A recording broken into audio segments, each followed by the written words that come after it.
ख्याल में अब्दुल गफ्फार तबस्सुम साहब की गज़ल है। वाह वाह।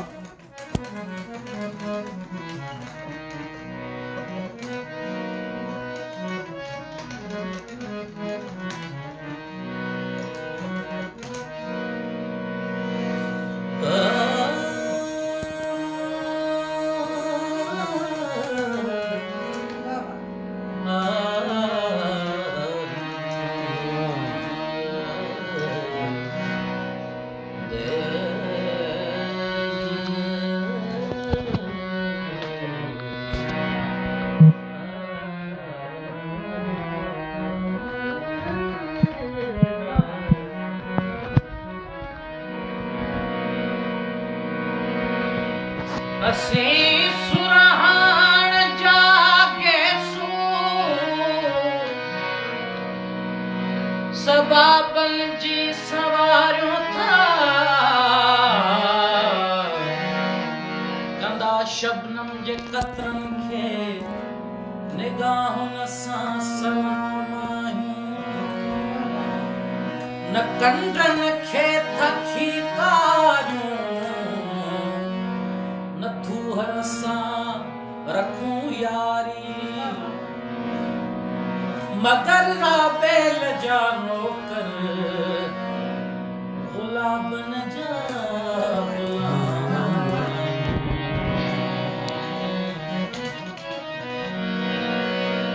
तुझे गड गड हुजे तुझे गड गड हुजे पोए मां आया आम तुझे बिना कुछ भी ना आया आम तुझे बिना कुछ भी ना आया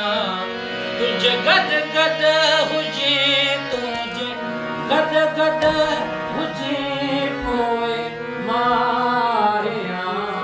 आम तुझे बिना कुछ भी ना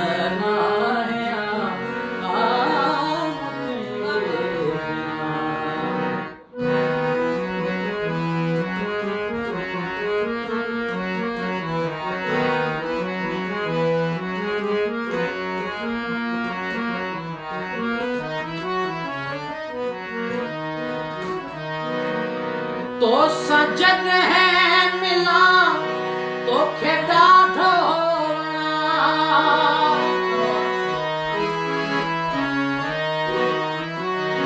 तो सजन है मिला तो खेदा ढोना तो सजन है मिला तो खेदा ढोना पान खे तुझले पान खे ठाहियो पियो ठाहिया आम तुझे बिना कुछ भी ना आया आम तुझे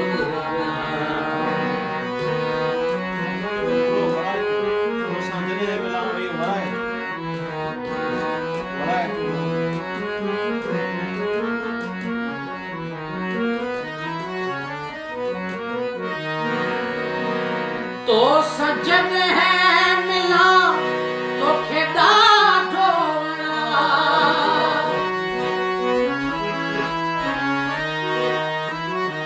तो सजन है मिला तो खेदा ढोना पान खे तुझले पान खे तुझले ठाहियो पियो ठाहिया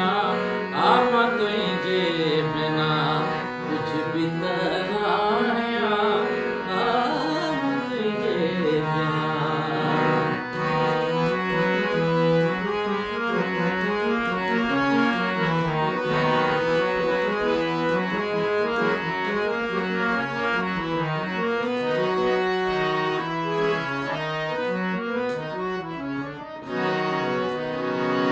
रूह जी रहलते सुहसिंगारिया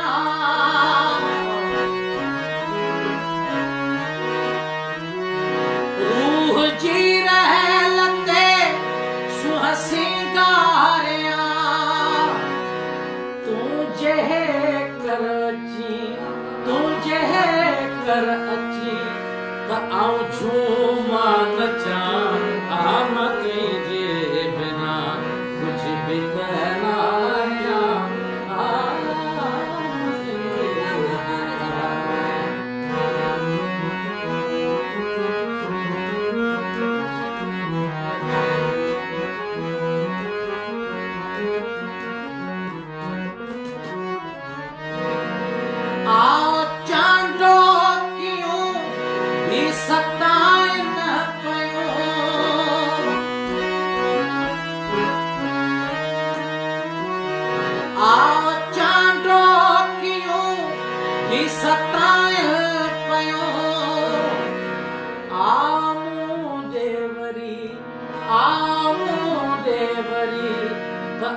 खुश थी खिला